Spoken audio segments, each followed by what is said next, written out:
سب سے پہلے آدم علیہ السلام آئے. آدم علیہ السلام نبی تھے، خلیفۃ اللہ فی الارض بھی تھے، لیکن رسول نہیں تھے. ان کو کوئی شریعت دے کے نہیں بھیجا گیا.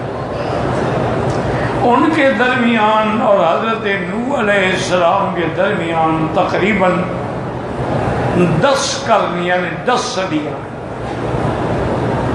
اور ساری اس وقت جتنی اللہ کی مخلوق تھی سارے ایک طریقے پہ تھے. کوئی جھگڑا نہیں تھا، کوئی فساد نہیں تھا، کوئی مقابلہ نہیں تھا.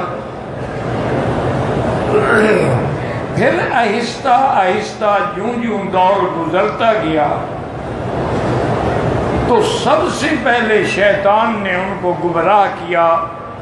اور پہلا گمراہی کا راستہ کیا تھا؟ بھی یہ جو اللہ والے لوگ ہیں یہ فوت ہو رہے ہیں، اور یہ جب چلے گئے تو ہمارے پاس کیا نشانی ہوگی؟ کیونکہ شیطان جو ہے وہ انسان کی شکل میں آ جاتا ہے، وہ ہر شکل بدل سکتا ہے. وہ چاہے تو انسان بن جائے، چاہے تو بکری بن جائے، چاہے تو سانپ بن جائے، چاہے تو بچھو بن جائے. تو انہوں نے کہا کہ پھر تمہاری کیا رائے ہے؟ انہوں نے کہا میری رائے یہ ہے کہ یہ جو بڑے بڑے لوگ تھے نا اللہ والے، ودن، سواعن، یغوثا، یعوقا، نصرا، یہ سارے لوگ تھے، یہ بت نہیں تھے. یہی لوگوں کو آج بھی غلط فہمی ہے کہ مکے والے تو بتوں کی پوجا کرتے تھے. بالکل غلط بات ہے. انہوں نے ان بزرگوں کے نام پر بت بنائے تھے، یعنی ان کی صورت بنائی تھی. اصل وہ عبادت ان کی کرتے تھے. اس لیے وہ کہتے تھے کہ جب ہم ان کی عبادت کرتے ہیں تو یہ اللہ کے ہاں ہماری سفارش کریں. اب بت کیا سفارش کریں؟ مانا وہ بزرگ جن کی ہم نے یہ شکلیں بنائی ہوئی ہیں. آج کل بھی دیکھیں نا آپ کو، ہمارے ملک میں یہ رواج ہے کہ جس آدمی کا کسی پیر سے تعلق ہے وہ اس کی بڑی تصویر بنا کے گھر میں لگا دیتا اور روزانہ اس پر پھولوں کے ہار ڈالتا.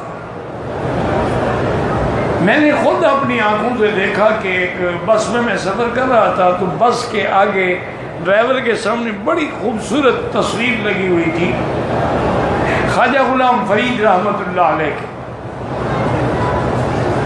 میں نے ڈرائیور سے پوچھا بھی یار یہ کیوں تم نے لگائے، تم ان کے مرید ہو؟ یہ تم سے پہلے کے زمانے میں فوت ہو گئے. انہوں نے کہا کہ نہیں، یہ میں ان کا مرید تو نہیں ہوں، ان کے مریدوں کا مرید ہوں، لیکن اس تصویر کی برکت سے میری گاڑی کا ایکسیڈنٹ نہیں ہوتا. میں نے کہا مطلب یہ ہے کہ تصویر بچاتی ہے، تم نہیں بچاتے ہو ایکسیڈنٹ. پھر میں نے کہا ایسا کرو کہ اگر اس تصویر میں اتنی طاقت ہے تم سٹیرنگ سے ادھر آ جاؤ، تصویر وہاں رکھ دو، خود چلائے گی گاڑی. اب وہ کیا جواب دیتا بیچارہ؟ چپ ہو گیا. کہتے جی بات تو ٹھیک ہے. آپ کہتے اللہ کے بندے وہ لوگ تھے، اللہ والے تھے، عابد تھے، صالح تھے، زاہد تھے، فوت ہو گئے، اللہ ان کی قبروں پہ کروڑوں رحمتیں کرے.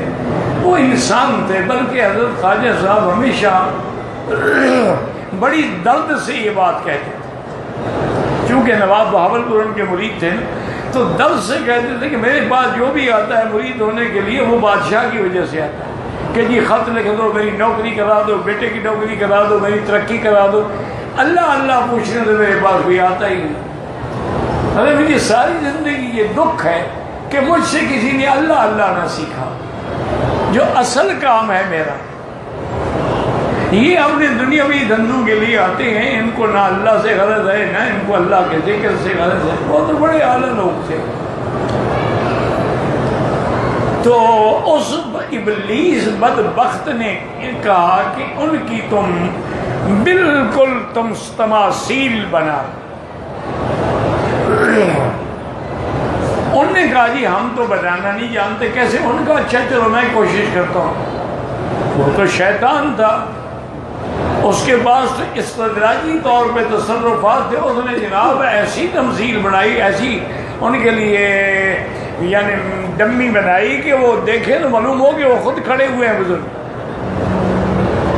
انہوں نے کہا ایسا کرو، ان کو اپنے عبادت خانوں میں رکھ دو، زیارت کر لیا کرو. باقی عبادت اللہ کی کرو. ان کو دیکھ کے تمہیں یاد آئے گا کہ بھی یہ بڑے عابد لوگ تھے, انہوں نے کہا بڑی اچھی بات ہے. پھر وہ نسل جب فوت ہو گئی تو اب ابلیس بدبخت نے ان کے دماغ میں ڈالا کہ بھئی اللہ کے بندے, وہ جو تم سے پہلے تمہارے باپ دادا تھے ان کی عبادت کرتے تھے, وہ ان سے مدد مانگتے تھے, تم بھی ان سے مدد مانگا کرو. شرک میں ڈالا. سب سے پہلا شرک جو زمین پہ ہوا ہے وہ بت پرستی. باقی تو شرک کے کئی انواع ہیں نا. شرک فی ذات بھی ہے کہ دو خدا ماننا, شرک فی صفات بھی ہے کہ جو اللہ کی صفتیں ہیں کسی بندے میں ماننا, شرک فی الحکم بھی ہے کہ ایک اللہ کا حکم ہے اور بندے کا حکم ہے, اس کو اللہ کے حکم پہ ترجیح دینا.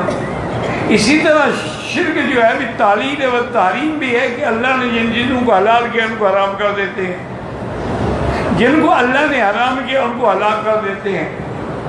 شرک فی السمع بھی ہے کہ سننے میں کہ جی ہاں ہمارے یہ بزرگ بھی سنتے ہیں. شرک فی البصر بھی ہے کہ جیسے اللہ دیکھتا ہے ہمارے یہ بزرگ بھی دیکھتے ہیں. شرک فی العلم بھی ہے کہ جیسے اللہ کا علم ہے ایسے ہمارے بزرگوں کا بھی علم ہے. شرک کی کوئی ایک قسم تھوڑی ہے, اصل ابتدا بتوں سے ہے. اور وہ بت کیا ہیں؟ حضور نے خود فرمایا لعن اللہ الیہود والنصارى, اللہ یہود اور نصارہ پہ لعنت کرے. جب ان میں سے کوئی صالح بندہ مر جاتا تھا تو اس کی شکل بنا کے رکھ لیتے تھے, پھر اس کی عبادت کرتے. وہی جگہ جو ہے وہ سجدہ گاہ بنا لیتے. اسی لیے حضور صلی اللہ علیہ وسلم نے جب حج فرض ہوا ہے نا تو آپ پہلے سال حج پہ نہیں آئے. پہلے سال آپ نے حضرت ابو بکر کو امیر بنایا اور حضرت علی کو وزیر بنایا اور فرمایا کہ علی تم مکے میں جا کے دو کام کرو. ایک تو کوئی بت, کوئی تمثیل, کوئی فوٹو, کوئی تصویر جو بھی ہو کعبہ میں یا کسی جگہ اس کو مٹا دو. ولا قبرا مشرفا الا سویتہ, اور کوئی قبر اونچی ہو اس کو مٹا دو. صرف ایک بالش کے برابر قبر کا نشان ہوتا کہ پتہ لگے کہ یہ قبر ہے, ورنہ اونچی قبر بنانا یا سیمنٹ لگانا یا پتھر لگانا یا اس پہ روضے بنانا یہ تو منع ہے. اللہ کے نبی نے خود منع فرمایا اور حضرت علی نے آگے سب سے پہلے عمل کیا. تو اس لیے جب حضور آقا انعامدار بھی ایک دفعہ جب کعبے میں داخل ہوئے تو دیکھا کہ حضرت ابراہیم کی تصویر بنی ہوئی ہے, حضرت عیسیٰ کی تصویر بنی ہوئی ہے, ابھی بھی مریم کی تصویر بنی ہوئی ہے. فرمایا لعنہم اللہ قاتلہم اللہ, اللہ ان پہ لعنت کرے. انہوں نے ابراہیم کو بھی معاف نہیں کیا, اسے بتوں کو توڑ ڈالیں, اس کی بھی بت بنائے ہوئے ہیں. تو حضرت آقا انعامدار نے اپنے ہاتھوں سے اس کو صاف کیا. تو یہ ابتدا ہوئی بت پرستی. اب اللہ نے جب لوگوں میں بے دینی, بت پرستی, شرک پھیلنے لگا تو ان کی ہدایت کے لیے حضرت نوح علیہ السلام نے آ کے ان کو ایک ہی دعوت دی کہ اعبدوا اللہ, اللہ کی عبادت کرو, اللہ کے سوا کسی غیر کی عبادت نہ کرو. تو یہ سبق سمجھ آیا کہ ایک تو نوح علیہ السلام انسان تھے, انہوں نے فرمایا انا بشر, میں انسان ہوں, اللہ کا بھیجا ہوا ہوں. فرق اتنا ہے کہ میں اللہ کا رسول بھی ہوں, مؤید بالمعجزات بھی ہوں, لیکن میں ہوں تو انسان. اور دوسری بات انہوں نے یہ کی کہ مجھے علم غیب نہیں ہے. علم غیب کا مالک اللہ تبارک و تعالی, علم غیب کے خزانے اللہ کے پاس ہیں. اللہ کے سوا کوئی نبی, کوئی رسول, کوئی ولی, کوئی بزرگ, کوئی کتب, کوئی ابدال عالم الغیب نہیں. اور ایک بات یاد رکھیں کہ پورے قرآن میں جو الفاظ ہیں اگر نظر ڈالو, ایک ہے اطلاع علی الغیب کہ غیب کے بارے میں اللہ نے خبر دے دی, ایک ہے اظہار علی الغیب, اللہ نے غیب کو ظاہر کر دیا,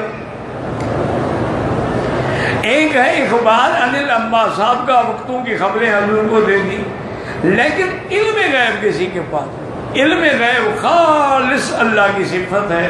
وَعِندَهُ مَفَاتِحُ الْغَيْبِ، اسی کے بعد خزانہ غیب کی چابیاں ہیں. لا يعلمها الا هو، تو جو آدمی یہ عقیدہ رکھے کہ نبی عالم الغیب ہے، ولی عالم الغیب ہے، اس نے اللہ کے صفت علم میں شریک کیا تو وہ بھی مشرک ہو جاتا ہے اور وہ ایمان کے حدود سے نکل جاتا ہے. ایک بات حضرت نوح علیہ السلام نے یہ فرما دی کہ میں غیب نہیں جانتا مگر اتنا جتنا مجھے اللہ خبردار کرتے ہیں.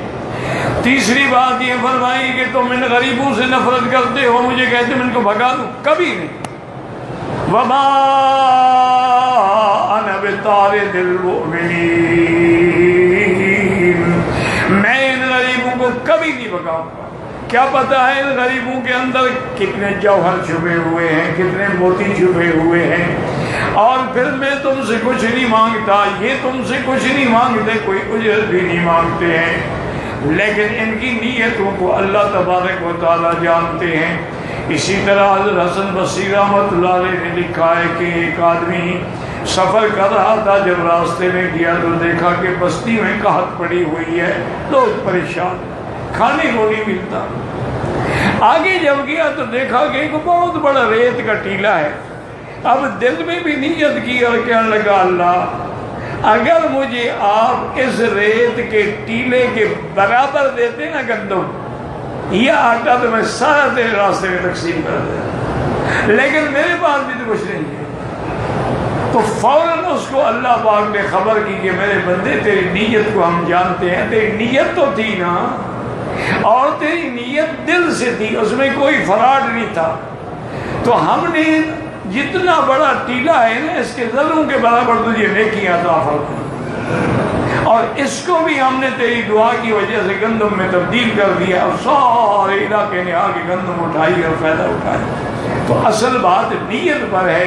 اللہ جانتے ہیں کہ اس کی کیا نیت ہے، اس کی کیا نیت ہے، اس لیے نے فرمایا میں کسی غریب کو کبھی نہیں دھتکاروں گا.